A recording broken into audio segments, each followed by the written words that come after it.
ఈ గ్యాస్ ప్రాబ్లమ్‌ని అంటే కంటిన్యూయస్‌గా ఉంటే మాత్రం ప్రాబ్లమ్ అవుతూ ఉంటుందండి. మనం కనుక చూసుకున్నట్టుగా అయితే గ్యాస్ట్రిక్ అల్సర్స్ ఉంటుండొచ్చు. పెప్టిక్ అల్సర్స్, గ్యాస్ట్రిక్ అల్సర్స్ ఉంటాయి. సింపుల్ ఇరిటబుల్ బవల్ సిండ్రోమ్ ఉంటుంది. అంటే వాళ్ళకేంటి అంటే పెద్ద ప్రేగు యొక్క కదలికలలో కూడా ఆహ్, ఆహ్, ఇబ్బందిగా ఉంటుంది. పెద్ద ప్రేగులు ఎక్కువగా కదలటం, లేకపోతే కదలకుండా ఉండటం. దాని వల్ల ఎక్కువగా మోషన్స్, విరోచనాలు అవుతూ ఉంటాయి. దానివల్ల మలబద్ధకం వస్తూ ఉంటుంది. వెళ్ళినా కూడా మోషన్ కరెక్ట్‌గా పాస్ చేసినట్టుగా అనిపించదు. కడుపులో ఉబ్బరంగా అనిపించడం, గ్యాస్ ప్రాబ్లమ్ ఉండటం, ఏ చిన్న ఆహార మార్పులలో కూడా చాలా ప్రాబ్లమ్ ఫేస్ చేస్తూ ఉంటారు. కొంచెం ఒక ఇడ్లీ ఎక్కువ తిన్నా ఎక్కువ ప్రాబ్లమ్ అవుతూ ఉంటుంది. ఒక బయటి ఫుడ్ కొంచెం తిన్నా కూడా ఇబ్బంది పడుతూ ఉంటారు.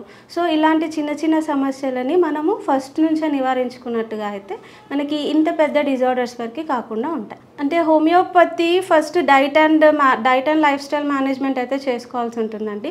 ఎక్కువగా ఆందోళన పడకుండా కూడా చూసుకోవాల్సి ఉంటుంది. ప్రతి చిన్నదానికి ఎక్కువగా యాంగ్జైటీ అవుతూ ఉంటారు.